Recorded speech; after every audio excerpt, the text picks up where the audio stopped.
Welcome, everyone, to the Spiritual Forum. So glad you are here. We're departing from our usual format for the next 2 episodes. I have with me today a special guest, Colm Holland, and he is the author of the recently published book, The Secret of the Alchemist. Now, I'm going to tell you, I read his book, and about halfway through, I just kind of had this urge to give him a call or, get on a plane or something so that we could have a deeper conversation, because there's so much great stuff in this book. It's so much about what I love to teach. I love the story of the alchemist. I love the hero's journey. I love Carl Jung's psychology, the teachings of Robert Johnson, and it's all in here. And before I go any further, Colm, I'd like to let you tell everyone a little bit about yourself, and particularly how you connected with Paulo Coelho, who is the author of The Alchemist, because you've got this unique kind of magical encounter that you had that inspired this book. So tell us a little bit about yourself and about that. Thanks, Carol. Hi, Carol. Thank you so much for having me on your podcast today. And I will start with I call it an encounter, if you like, with Paulo Coelho, although it did take place. It wasn't magical in the sense of the setting. What happened was that at the time when I was 40 years old, back in 1993, those of you that were born before then will remember, I worked at HarperCollins Publishers. I was a middle manager in the marketing department, and my role was to decide what books would be published in Australia, because I was based in Sydney. My wife and I emigrated to Sydney and lived there for 25 years. And I, on a Friday afternoon, a pile of manuscripts back in 1993, the internet didn't exist. Stuff used to arrive in the mail, and the mail boy used to drop this package on my desk on a Friday afternoon, and I would sift through and decide which books we were going to publish in the Australian division of HarperCollins and which ones not. And as I leafed through, I discovered that there was a manuscript by a guy called Paulo Coelho, and the book was called The Alchemist, and nobody had ever heard of him at the time. And what I loved about the cover, which was just an A4 copy, and it was purple, and it was an A4 piece of paper, and it was stapled to the manuscript. I should have kept the cover. I should have kept the stapled manuscript. I later discovered I was the 5th person in the world to read the story in English. Wow. Paulo was Brazilian. He wrote in Portuguese. The book had been published in Brazil. It had been quite successful, sold about 500,000 copies, which was pretty good in those days. And our company had decided to publish the English edition globally. And so I grabbed the manuscript, broke all the rules, took the manuscript home with me on the weekend when I normally would reserve it for family and kids. And on Sunday afternoon, I read the book from cover to cover, like so many people do in one sitting. And I just knew, in that knowing sense that one has, if you've been on any kind of spiritual journey, which I had prior to reading this book in my life, I just had that sense of knowing that this book was going to be a global bestseller. So I told the company that. I said I wanted a ridiculous amount of copies for Australia. They thought that somebody accused me of being drunk. I wasn't. And we could lose money if we overpublish, because I knew that, and I was normally very conservative. But on this occasion, I just knew this was going to be a global bestseller. The book has sold more than 85 million copies. To give you some perspective on that, Paulo held the Guinness Book of Records for the most books sold by an author in his own lifetime or her own lifetime. He's only ever been beaten by J.K. Rowling. Oh, wow. And Harry Potter. So that gives you a perspective. Mm-hmm. So for a time there, he had sold more books than any other living author in the history of publishing ever, since Caxton Press. Amazing. Paolo discovered about my enthusiasm. And when he came to Australia to do a book tour, he invited myself, my wife, a publicity director, out for a meal into a restaurant. So this was my encounter. He took us out to a restaurant, and he wanted to just thank us, just the six of us there, for our enthusiasm for the book. And this was before it had sold millions and millions and millions of copies. And he turned to my publicity director and said, I really want to thank you. I've got a gift. I've got a present for you. And he pulled this little dressed diamond ring out of his pocket. It was worth a couple of $1,000s. It was beautiful. And we went, oh, she was in tears. We were clapping. The people in the restaurant were all looking around, wondering what was going on. Because this is the wonderful thing, because it was so early days, nobody knew who Paulo Coelho was. Yeah. Nobody would have, if he tried to go to a restaurant in Sydney now, he'd be swamped because he's a familiar character. So hence, the price of celebrity and fame. But then he turned to me and he said, oh, Colm, he said, I want to thank you too. And so I've actually asked God what I should give you. And I'm thinking, oh, a gold Rolex would be nice. How shallow is that? I'm telling you that because it's a symptom of where I had come from and where I was at that moment in my life, that my immediate thought was something material. Sure. Well, he'd just given somebody a diamond ring. I thought we were in the jewelry department. Sure. But apparently God didn't ask him to give me that. God asked Paulo to spend a day of his time doing what he called his alchemy magic, just on my behalf. And the result of the alchemy magic would be this, that whatever I wanted, whatever I decided was my deepest heart's desire, the universe would thereon give me that. And the only condition, Paulo said, that I had to comply with was that I needed to decide what I wanted, intimating that was my problem. Mm-hmm. And it still is. And I think it's pretty typical of many of us is that we have conflicting desires. We have conflicting scripts. We have conflicting wishes that go on between our logic, our mind, our heart, our emotions, whatever. So I heard what he had to say, and I must admit, initially I was really disappointed because I really, really wanted a gold Rolex at that time. Because the irony is I could have bought 100 gold Rolexes or more if I wanted since. But at the time, that was my heart's desire. And I didn't get a gold Rolex. What I did get was a beginning of a shift in my psyche that began with that evening in the restaurant that I had not expected. And the shift was that there was a deep discontent in my heart. I was married, happily married, kids, loved my kids. Everything was going swimmingly.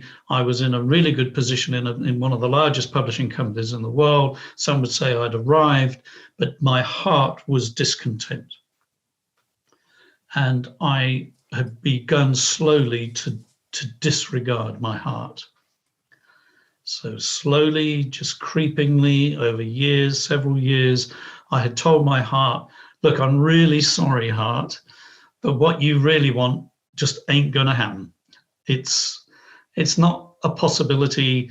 So be quiet, go away, leave me alone. And the more I did that, the more depressed I became. I'm using the word depressed, not in the clinical sense. I'm using it in just a demeanor sense. And I felt it. I didn't want to go to work in the morning. I dreaded the commute to the office. I dreaded the meetings that I had to go to. I had no spark. I had no enthusiasm. There was no joy in what I was doing. I mean, I was publishing books, for example, A Course in Miracles by Marianne Williamson. I was publishing Joseph Campbell. I was publishing Dr. Wayne Dyer, some of the greats. People say, "Wow, what a job!" Right, you're at the pinnacle of your life. Yeah, if I'm just out of university and I could be, if I could have reached, the point that you were at, Colm, I'd be over the moon. Well, I was, but when I got there, I wasn't over the moon because it wasn't really my heart's desire. What I discovered after meeting Paolo is that my heart was beginning to have a voice again, and my heart was telling me that I wanted to be master of my own universe, that I wanted to be in control of what I did day to day, no longer answering to other people. That what I wanted was to create my own vision and my own business. And that's what I wanted next for my life. And then stuff began to happen. So the more I listened to my heart and begin to give it a bit more voice and a bit more voice, and just began to hope really slowly in small baby steps that maybe I could, maybe I wasn't stuck here in this position, maybe I could actually manifest what I really wanted. Omens, synchronicity, signs, events, call them whatever you want, began to happen in my favor. Bang, bang, bang, bang, in a very short and rapid succession. I won't go into them in detail. I've outlined them all in my book, The Secret of the Alchemist. If you're interested in that period of my life and after meeting Paolo, you can read it there. But the net result was that I did leave publishing. I did start my own business, and we became one of the largest independent digital agencies in Australia. It was extremely successful. I was a founding member. I was one of the directors of the business. We employed 75 staff. And I cannot tell you the difference between the position I was in when I met Paolo and that. But that happened in a very short space of time, a period of 3 or 4 years. And I attribute it fully and completely to the awakening of the voice within my heart again that Paolo encouraged. I'm looking back now retrospectively, I can see that when he said he spent a day of his time doing his alchemy magic on my behalf, he cleared something in my psyche. Yeah, well, I remember reading about it, and I first I had the same the same response that you did. Like, she got the ring, and you got this concept. But then when I thought more about it, though, he spent a whole day focused on you. And I've been thinking about, have I ever spent a whole day? I mean, like a whole day. A whole day focused on a person. It's a huge gift. I mean, it really is a huge gift. Yeah. And what's interesting is that it latterly in the last, so that was nearly 30 years ago. And then somewhere between 20 and 15 years ago, I actually, and it's in my book as well, I talk about this towards the end of my book, I actually decided that if that was possible for Paolo, now knowing what I knew, because I'd spent quite a lot of time studying alchemy, spent a lot of time retransforming my own understanding of the universe and love and the power of love, and we'll talk about that, I'm sure, in a moment. I realized that there is a power, and that Paolo had discovered that power. And when you read The Alchemist, and you particularly go towards the end of the story, and we'll talk about the story in a moment, of Santiago, when he's sort of not arguing, but he's grappling with the universe, the wind and the desert and the sun, and he's having this deep conversation about love and the role of love, and the role of love in us as humans and in the universe and so on. That is alchemy magic. That is Paolo saying, this is what I've learned and this is what I can do. And I made that decision that I wanted to learn to be able to do that as well. And so my book, The Secret of the Alchemist, is my story of my journey, but also the story of Santiago, and in a way that also the story of Paolo, and how together all these things merge and tell us that actually we can become the alchemist in our world. We can draw upon the power of unconditional love using the principles of ancient alchemy to shift the universe around us. So we'll talk a bit more about that later. Yeah, yeah. And it's a good time to be shifting the universe as well as ourselves. There's no better time. I remember for me, I had a copy of the book, The Alchemist, on my bookshelf for years. I don't remember who gave it to me, but it was on my bookshelf for many years until something within me said, I've got to pull this off the shelf. I don't know. It was just really unusual. And then, back when I was doing church, I did a whole summer sermon series on the Alchemist, like 7 or 8 weeks on it. It was really great. We just kind of delved into the book. So that was back in 2015, and I really appreciated your book. You did walk us through the story. But for people who are listening now, who may have read The Alchemist, but might have been a while ago, could you kind of like walk us through the story, kind of the segments of it, so people can catch up? Yeah. Okay. So I haven't learned it off by heart yet, but I know most of the key episodes. Of course, I've studied it for so many years.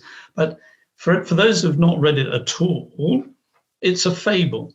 It's just a story. It's fiction. And if you want to find it in a bookshop, then don't bother going to the self-help book section. It's going to be in fiction under Coelho, Coelho, Paulo Coelho, which means Paul White, by the way, for those of you who like translations. That's the Portuguese for Paul White. So Dan Brown, Paul White, not much difference really. The interesting thing about it is that it is written by Paulo Coelho not long after he went on a pilgrimage to Santiago de Compostela in northern Spain, which apparently the people who run hostels on that pilgrimage route say that almost 100 times more people now walk the pilgrimage because of Paulo Coelho and his book. So he went on that pilgrimage, and it was a transformational moment for him, and it's in a book that he's written called The Pilgrimage. So it was written after that, and it's the story of a boy, a shepherd boy, who's actually on a pilgrimage of sorts. And the pilgrimage is, the boy lives in Spain. He lives in Andalusia, which is right in the southern tip of Spain. He's a shepherd boy, and he was going to go, well, he did go to a seminary to become a priest, but he rejected that. He wanted to travel. So he took control of his own destiny just a little bit. And it was while he was caring for sheep, one night he fell asleep in an abandoned chapel where a sycamore tree was growing up through the roof. That's how destroyed the chapel was. And as he fell asleep there, he had a dream. And in the dream, a girl child, in fact, comes to him and said, "You have treasure waiting for you if you are just prepared to go and find it. And the treasure is at the pyramids." So he begins to follow her towards the pyramids, and every time he has the dream, he wakes up before he actually discovers where the treasure is. He decides that this is really bothering him. It's disturbing him. It's awakened, like it did for me. It's awakened a curiosity that am I really fulfilling the life or the destiny, as it's called in The Alchemist? Am I really fulfilling my true destiny, my personal legend, whatever you want to call it? And so he goes and sees a gypsy. The gypsy says, "Yep, you need to go to the pyramids." And then just as he's about to almost give up, think it's just a fancy of his imagination, he meets a guy called Melchizedek, an old man. And those of you who know your Bible will know who Melchizedek is. And I won't go into that now, but I do study that quite in depth in my book, The Secret of the Alchemist. And Melchizedek says, "Yes, you need to go to the pyramids. Oh, and by the way, along this journey, you're going to learn some deeper truths about life and eventually about alchemy itself." And there is going to be, he almost sets the scene for Santiago's journey of not just a pilgrimage to the pyramids, but also of transformation. He is going to go through a transformative experience, and there's allusions to that in the story. So he sells his sheep, gets on a boat, goes to Algiers, North Africa, and immediately he arrives, he loses everything. He's robbed. Yeah, great. What a great start. Yeah, let's lose everything from the word go. Boy, how many of us can identify with that? It's a very identifiable story. Absolutely. Yeah. So this is the hero's journey. Those of you who are fans who have studied Joseph Campbell, I talk about this quite a bit in my book as well, will know that Santiago is on the hero's journey. And it involves leaving home, leaving the safe place, going out. You've got to discover the life for yourself. So he loses everything. He manages to end up at a shop called the Crystal Shop, where he begins to do work for the crystal merchant, and then crystal as in cut glass, crystal that you drink tea out of or wine out of. And in the crystal shop, he learns lots of things about life again and himself and his heart. And he begins to very slowly learn to begin to listen to his heart. And that's part of his journey. And then he leaves the crystal shop and goes off through the desert with several people. And as he's going off through the desert, he's introduced to alchemy by a guy called the Englishman. And if you read my book, I tell you what, in a metaphorical sense, what the Englishman stands for. It's a branch of alchemy.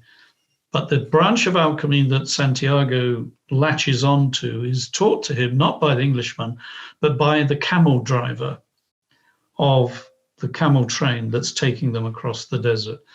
And it's an Arabic version of alchemy, which is one of the schools that survive without books, really, almost word of mouth.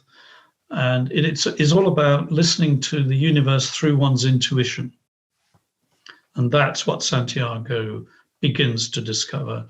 Eventually, they arrive at the oasis, where he falls in love with Fatima, where he has an inspirational moment when he's watching two hawks, and he realizes that the oasis is about to be attacked by greedy bandits, and he tells the chiefs of the oasis, this is what's going to happen. Of course, it does. And he's rewarded with gold and treasure. And he reaches that moment when he's really quite rich. He's prospered. He's discovered love in the form of Fatima. He's discovered that he can listen to his heart. He's discovered that he can be a seer. He can see the future and things that are going to happen. He's learned to observe omens and synchronicity and all those. And he's really, really comfortable. And you know, the book could end there if exactly, yeah. And for many of us, that is where our story ends. Exactly, yeah. If we get there. If you manage to get that far, if we're still alive, and that's where Santiago is, and that's when he meets the alchemist. And I have to say, I've met lots and lots of people on a spiritual journey, and many of them get as far as the oasis. Few meet the alchemist. And I think that's what's the most challenging bit of the story. And a lot of people, when you quiz them, oh, have you read The Alchemist? And say, oh, yeah. So what did you take away from The Alchemist? Well, I learned to follow my dreams, that everything is possible, that I should, try and resurrect the hopes and aspirations that I had from my youth and re-pursue them and so on and so on. And all of those things are true and wonderful, absolutely wonderful. But it's missing the point of the story. Paolo is making a really specific point here, is that when we feel we have arrived, that is the most dangerous moment in our life. So interesting. And I mean spiritually arrived as well as materially arrived, because there's more. In the words of a wonderful song by Paul Simon, there's further to fly. And the alchemist comes along and challenges us and says, there is further to fly. Are you prepared to risk everything that you've learned so far everything that you've achieved up to this point, are you prepared to now risk that again to discover your real true treasure? And fortunately, Santiago says yes. And off they go, the alchemist and Santiago through the desert. And the alchemist uses the opportunity to give the final encouragement to Santiago to become an alchemist in his own right. And I won't spoil the story. Yeah. Shall I do a spoiler for those who haven't read it? Don't do the spoiler. No, I think you should, leave it out. Okay, he does arrive at the pyramids, and he does find out where the treasure is. And of course, it's not where you would expect it to be. Yeah, it never is. But the point of the whole fable is that Santiago discovers a connection with himself, with the universe, and that's a connection through love, the power of love, and that power lives within his own heart, has always been there in his own heart. And the hero's journey, going back to Joseph Campbell again, is the journey down, down, down, where we open and open and open, as the lotus in Buddhism says, till we find the Christ point, the Buddha within ourselves. And those are symbols of the power of unconditional love, which was there all the time. And that's our treasure. That's the power that we can harness to change the world around us. So that's what I basically teach in my book, The Secret of the Alchemist. That's my interpretation of the power of the original book, The Alchemist. Yeah, I want to talk about what the secret is, but before we do that, I really love your observation that most of us, if we're fortunate, we get to the oasis and we think that's it. Like we've got life now, and we've got it. And he goes on to lose everything again, and his experience going forth in the desert was just so very interesting, communing with love and whatnot. So I do remember reading the book and going, okay, what do I do with this? What do I do with this? There are so many spiritual themes in it, so many spiritual themes that you can draw out from each aspect, each encounter he has. There's so many things to learn, so many ways to see ourselves in that. So, but you went further with your book and discerned for yourself what the secret was in The Alchemist. So do you want to talk about that a little bit? Yes, and this is the most controversial thing I think that I say.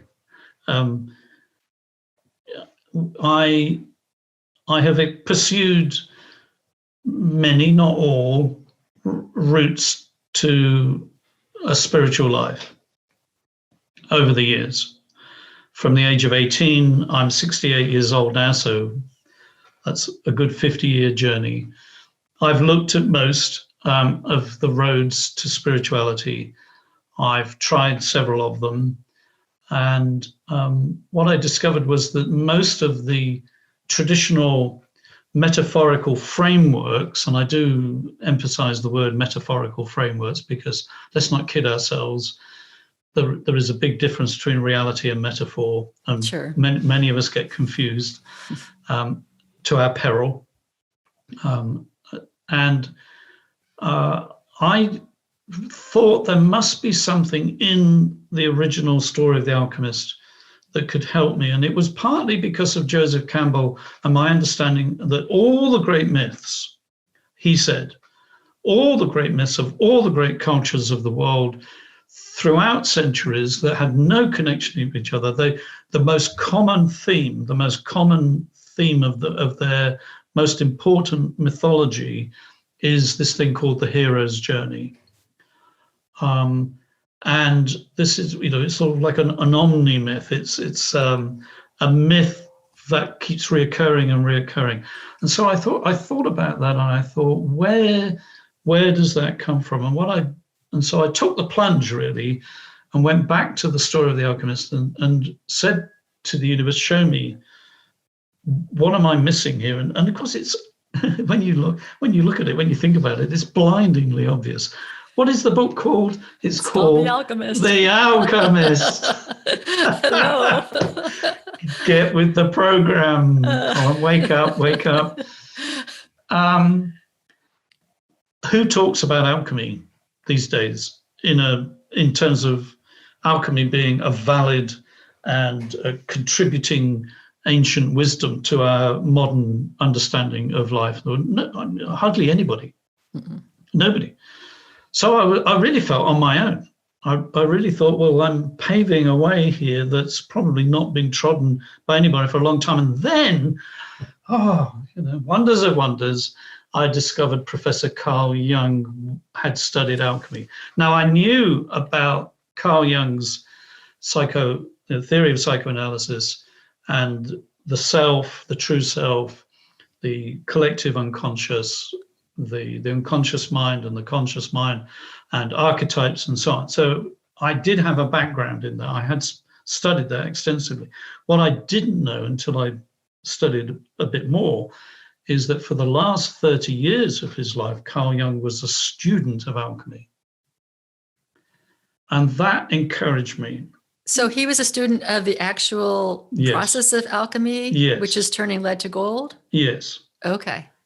In the spiritual sense of alchemy. Okay, all right. Because what Carl Jung discovered was this synergy, this very close, and he's written books on the subject. In my book, I've got a whole bibliography of various works of Carl Jung that I recommend that you can read. On his studies of alchemy, he actually wrote a whole book about psychology and alchemy.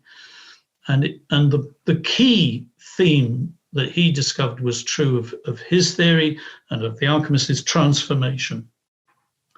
That all things are created, if you want to think of things as being created, to transform. It is their natural destiny for all things to transform. Human beings being no exception in that.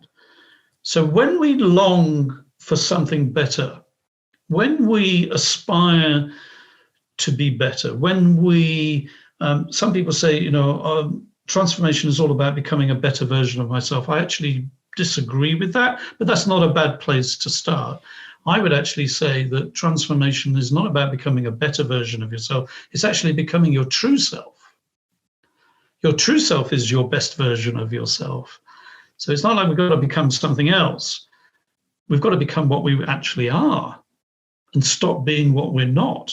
Mm-hmm. That's transformation, and that's what Carl Jung taught in his process of individuation and the journey to the true self. And so he began to study the parallels between the teachings of ancient alchemists and his own theories, and he realized that they were all on the same page. So hidden deep within the codified, hidden symbols, magical whatevers of alchemy, he discovered there was some really deep basic truths about the nature of life, which transcends religion, transcends any other theories. And in many ways, it's not even a theory, it's just a reality as far as Carl Jung saw it. And that is that in the heart of everything, there is this thing that the alchemists originally called the Prima Materia. And that Prima Materia is the energy, the spark, the force of all of life. If you want to go to the extreme, Prima Materia is the origin of the universe. Mm-hmm. If you need to call it God, that's fine. I have no issue with that. Neither would Carl Jung have any issue with that. If that's how you need to interpret it, that's fine. But the ancient alchemists didn't call it God, they called it Prima Materia. They actually identified it as a force. Star Wars fans will love that. May the force Force be with you. But the force has a nature. It has a character. It has a personality, which really plays into identifying it as a deity of some description. Not that there's anything wrong with identifying it or personifying it in a deity. If that helps, that's fine. But the ancient alchemists identified it just as a force. And that force, Prima Materia, the nature of that force is really simple. It's unconditional love. Now, you've met people, Carol, as I've met, and many of your listeners will have met people who've had near-death experiences. Mm-hmm. What is the one thing, the common theme that they all come back to this world expressing their experience? Is it not that they've had an encounter with unconditional Yes, love? it is. Yep. And that love wasn't a person per se. Love wasn't, they maybe had faith in Jesus or Buddha or Krishna or whoever. And it initially appears in that form, but then it transcends that form. The most common experience is it's a bright light. It's an absorbing, glaring bright light, but it has a character, it has a nature, and the only way they can all describe it is unconditional love. A love that accepts them, embraces them, doesn't judge them, almost transcends the human need to label and to sort and to identify things. It's all encompassing. The alchemists believe that is at the very source of all life. We come from that. It exists here now. It keeps all things going, and eventually we'll go back to it. Now, whether we get reincarnated, who knows? Yeah. They didn't have any opinion on that. They were more interested with the here and now.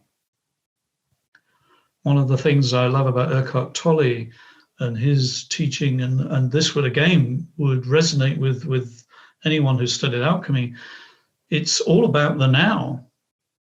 And the interesting thing about the now is that we don't have to wait to experience that force. We can experience that force now, in this moment. And that the exciting thing about the teaching of alchemy, and Eckhart Tolle doesn't talk about alchemy, but he talks about the now, is that it's timeless. That in the now, there is no past, present, and future. It's all one. It all belongs to the now.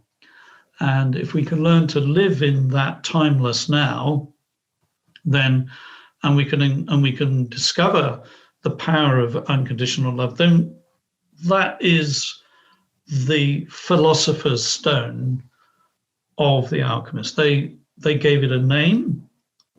That the way they concretized or materialized that understanding of what I just described was the philosopher's stone.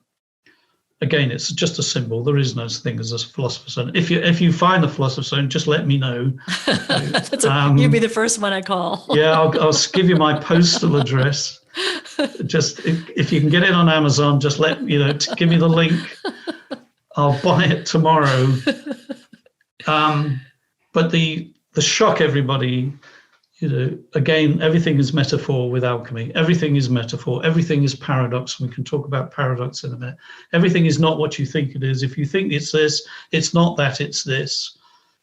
It's something else. And that's what I love about alchemy. It will not allow itself to be pinned down or turned into a doctrine or even into a teaching, which makes my life really difficult because I have to spend most of my life trying to explain it to people. Well, I mean, if you were to define alchemy, what would you say? Is it transformation or coming back to the self, or? It's all of those things. Yeah. Alchemy in and of itself does not exist. It's not. It's intangible. What it is, if you like, it's a view. It's a new world view. It's a way of viewing the reality of life and the things that make up our life and the reality of what our life is. It's a way of viewing it that releases and enables us to harness the power that is in life. Mm-hmm. And it's nothing more than that. And it's transient. Sometimes I wake up in the morning and I say, I've got it. I know what alchemy is. And by the end of the day, I'm none the wiser. Okay. And I think that's why, when you think about The Alchemist, the book, I'm just talking about the book for a moment, Sure. by Paulo Coelho, and you think about its amazing success, there is a clue to why that book became such an amazing success. And Paulo gave it away. He gives it all away freely, and yet it's almost as if our eyes are blinded to what he's trying to tell us. So there's a book called The Valkyries by Paulo Coelho, and it's the story of when he visited the Mojave Desert in Arizona, and with his wife, not long after his book, The Alchemist, was first published in Brazil. Now, when his book was first published, and the reason I'm telling this story is that it's an illustration of alchemy in practice. When he wrote the book originally, it wasn't a great success. In fact, his original publisher gave him back the rights and said, I can't do anything with this book, Paulo, and yet I feel it's worthy of more than I've been able to do with it, so I'm going to give it you back. Now, most of us would accept that as a failure. He was a lyricist. Paulo was a lyricist. He was writing pop lyrics in Brazil. That was one of his jobs at the time. And most of us would have said, "Oh, I'll just stick with that. I'll give up this being a world famous writer because it's not going to happen." But he didn't. He and his wife went off into the desert, and you can believe the story of the Valkyries if you wish. The problem that you've got with Paulo is that fact and fiction kind of blend to the point that you don't really know what's fact and fiction. It's the spirit of what he's trying to tell you that's the most important bit. And he has this amazing experience in the desert where he meets his guardian angel, he meets his spirit guide, whatever you want to call it, but he has this eureka moment where he realizes that all things are one, all things are connected, as he's written in The Alchemist, and that he, the boy who is Paulo, who is Santiago, can manifest his heart's desire, which is to be one of the most successful writers of all time. And when he gets back to Brazil, he finds a new agent, and the agent finds a new publisher, and they sell 500,000 copies. And then it gets picked up by HarperCollins, and it becomes a global sensation. So that's alchemy. Do you have to use the formula that Paulo used in the Valkyries in his experience? No. Do you have to use the formula that I describe in my book, The Secret of the Alchemist, to manifest magic and miracles in your life? No. So what do you do? Well, you've got to find alchemy for yourself. Alchemy will give you some guidance. It will direct you along certain paths. There are certain realizations. For me, the most important thing that I discovered through alchemy was that the force that I can harness and use in my life is called unconditional love.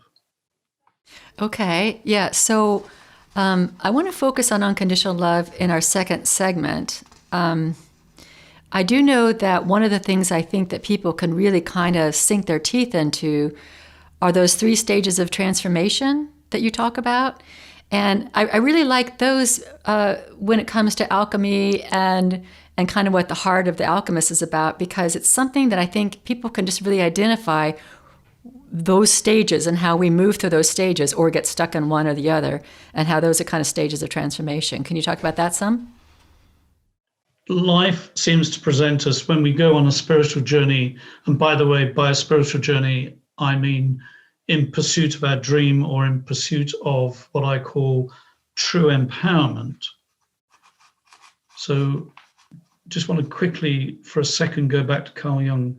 Carl Jung, when he talked about individuation and transforming and finding the true self, the alchemists had a process for that, a spiritual process. In its simplest form, it comprises of 3 stages: the black phase, the white phase, and the red phase. And the metaphor of the alchemy lab, where they take a substance like lead and apply heat to it, these were the 3 stages metaphorically that they're describing, but they're also stages that are not taking place just in the crucible of the lab. They're actually occurring inwardly in the soul of the alchemist. So life seems to throw us these 3 stages, and how we respond to them, whether we use them to transform or whether we use them to defeat us, or we allow them to defeat us, is entirely up to us.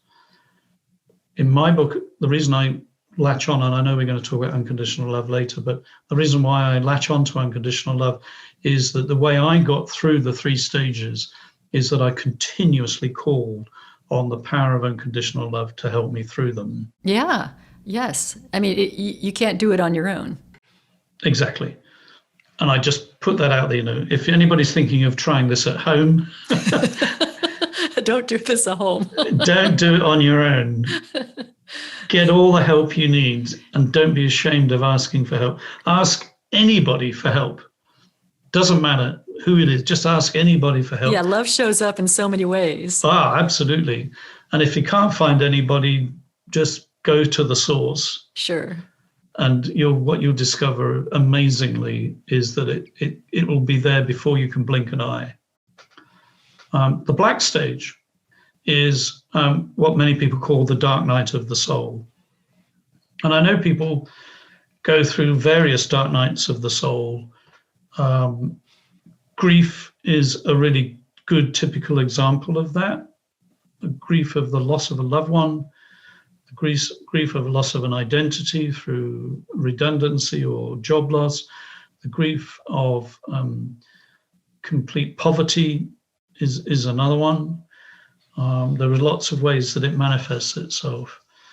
And one of the things that you can do when you're in what feels like this dark night where nothing has any meaning, everything that you thought had purpose no longer serves to nourish you anymore, and you feel alone and lost and in the deepest abyss, if you are prepared to call on unconditional love at that moment, a light will appear and it will help you transform.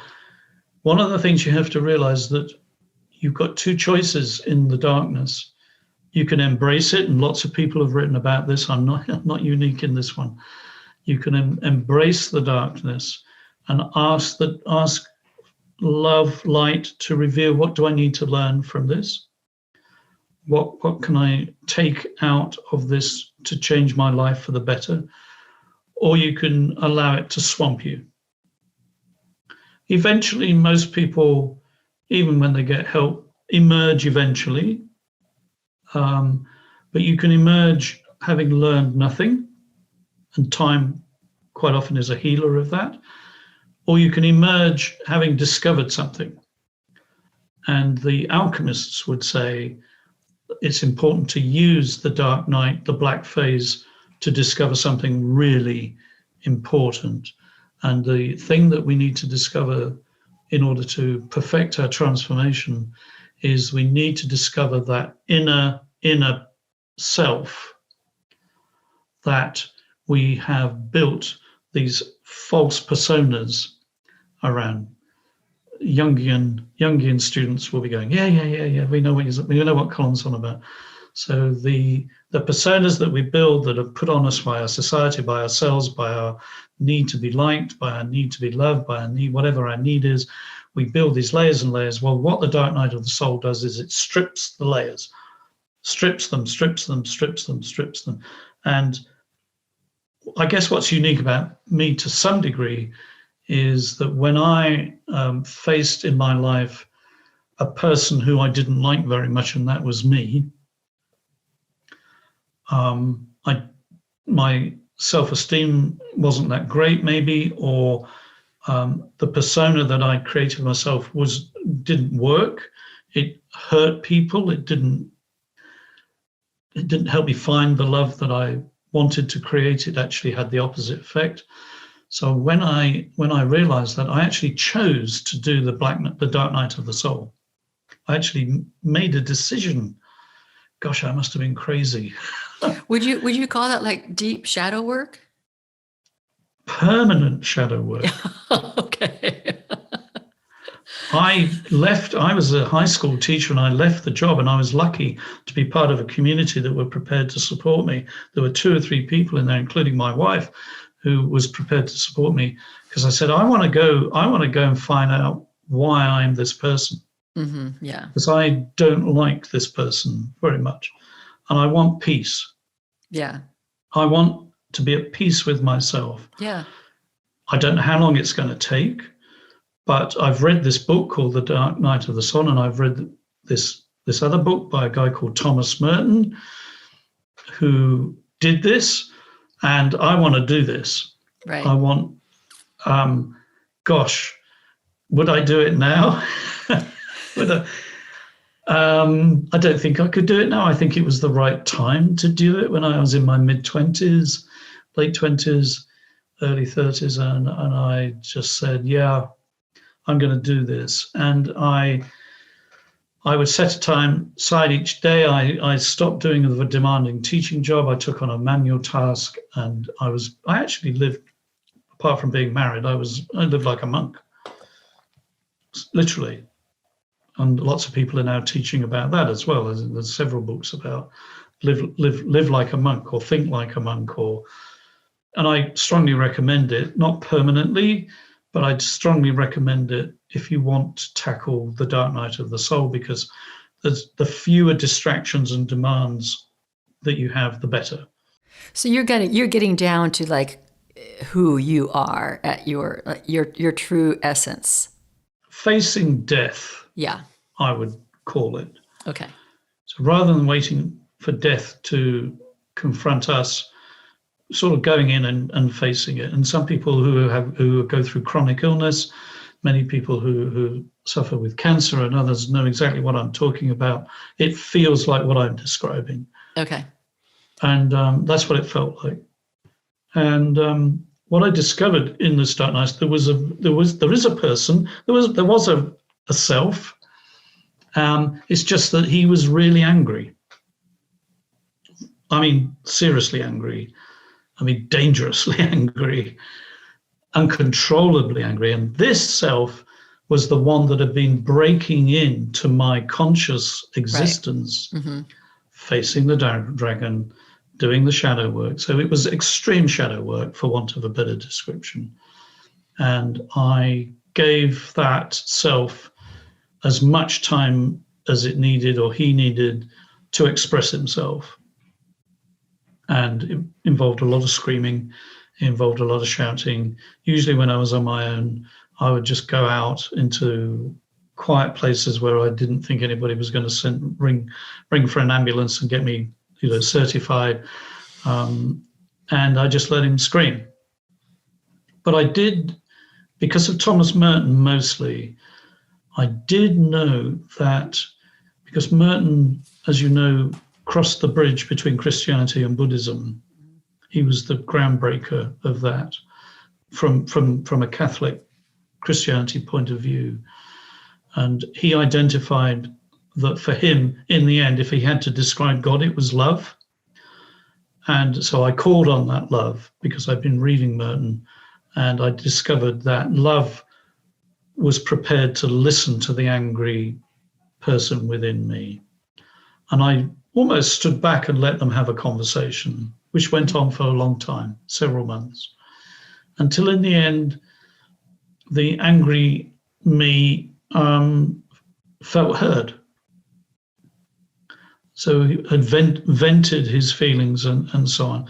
I had no idea why he was so angry, why that shadow part of me, didn't have a clue. except I was angry. And that was the end of the black phase. And just as that phase began to, as I came out of it and began to think, yes, I do have this vulnerable person within me, and I am prepared to those around me who I love to expose that vulnerability. I'm not going to put up a front anymore. I'm not the altogether guy that I wanted everybody to think I was. In fact, I'm far from altogether. I'm pretty vulnerable and I'm pretty angry, but that's okay. I'm not going to project that any longer. So I stopped projecting. So that was a relief in and of itself. And then somebody else came into my life at that point, a guy called Dr. Frank Lake. And he was an amazing psychiatrist in the UK at the time, in the early 70s. And he had perfected primal integration or rebirthing. And I was just very fortunate he came across, through my wife actually, I came to discover him. She went away on a weekend that he ran and came back raving about what she discovered about her life in the womb and her early childhood and so on. I thought, okay, this is for me. Maybe this is what the vulnerable me needs. And it was amazing. And what I discovered through that is that memories just came flooding back. And one of the key memories from my childhood was, because one of the things that primal therapy or primal integration or rebirthing does, it enables you to, almost through a process of self-hypnosis, rediscover buried memories so that you can process them again. They're no longer buried and hidden and in control of your psyche. You can address them and give them voice. And I discovered that my mother, when I was a toddler, 2 or 3 years old, was diagnosed with epilepsy, severe epilepsy. And one of the things she did to protect me when she knew one of these bouts was about to come on, because she would get very violent, is she would lock me in a cupboard under the stairs in the house where we lived for I don't know how long. But it was dark and I couldn't get out. And all I could hear was this ranting and raving and horrific noises outside. Eventually she was diagnosed. A neighbor discovered her on the floor one day, discovered me in the cupboard, let me out, and doctors got involved and she was treated and it was resolved. But during the rest of my growing up, those incidents were never addressed. And did you have memories of that? I had no memory until I did the primal regression. Yeah, and that you call that the white phase because it's the purification. So it's the phase of identifying the self and why the self needs to be, why the self is wounded, why the self is in pain, why the self is often angry. And the white phase is allowing love to identify what's required and allowing love to heal. Okay, it's a healing. It's a healing. Yeah. It's definitely a healing. And that was the white phase in alchemy. Right, yeah. So I'm thinking, okay, alchemy knows all this. Alchemy actually has almost a bit of a blueprint. It's a way of seeing our human existence in a process. So what's next? And the next part of the process is the red phase, and that is to begin to live life from the new self. Mm-hmm. So this is the process. This is the final stage of individuation that Jung talks about. So allowing the new self. And the amazing thing about the new self is that the new self is still vulnerable,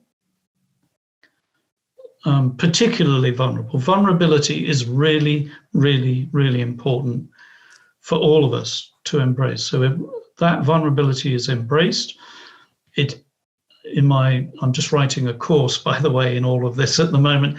And I just wrote the other day that our vulnerability lives in that vacuum. Love lives in that vacuum that's created by our vulnerability. Okay, beautiful, yeah. And that we need to let our vulnerability remain so that love can be fully expressed.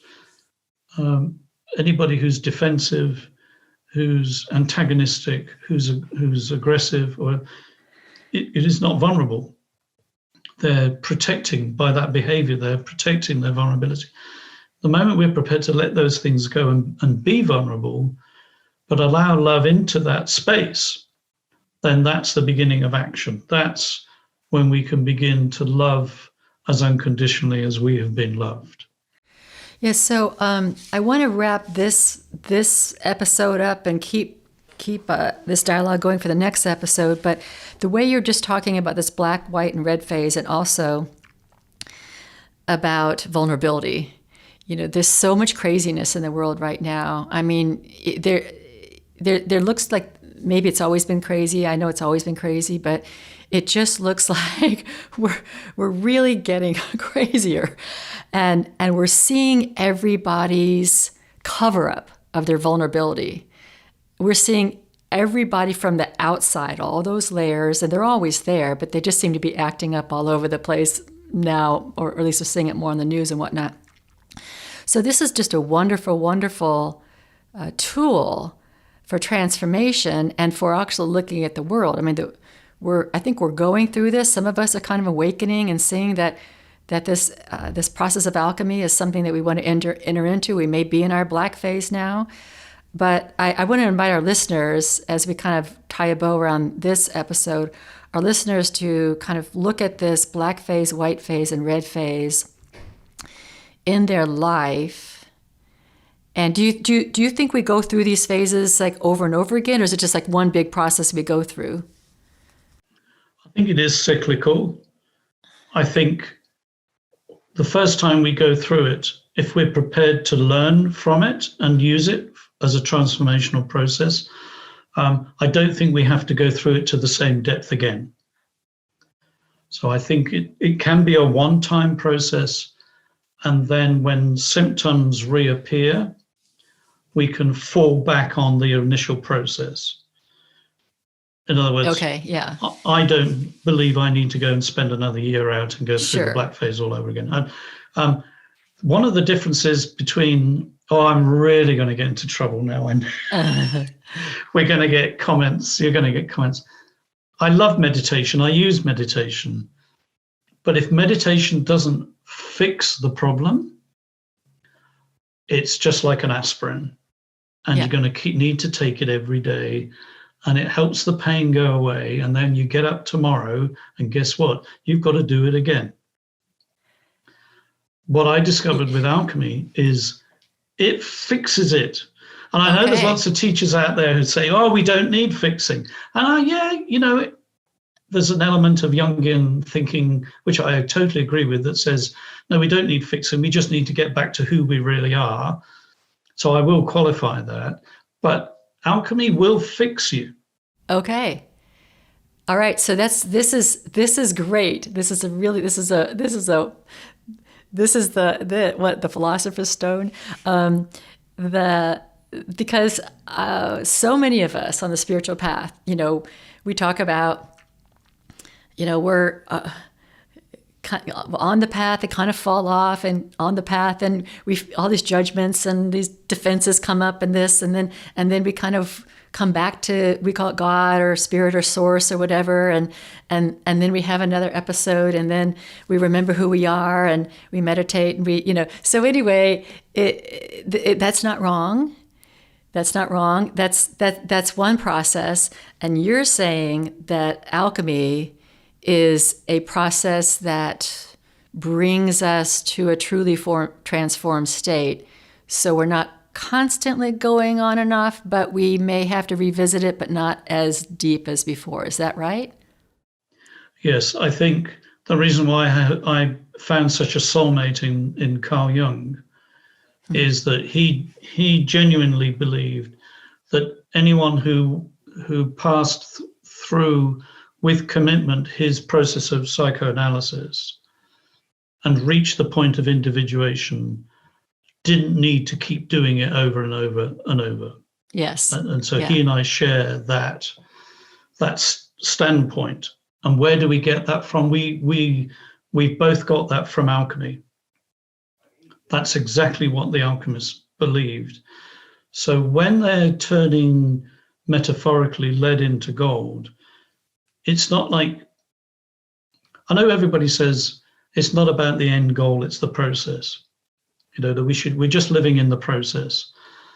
Well, the alchemist said, yeah, the process is really important, but actually there is an end goal, and it is to create the Philosopher's Stone. It is to create gold. It is to create well-being and happiness and joy and wealth and whatever it is that your heart desire, and fulfill your dream.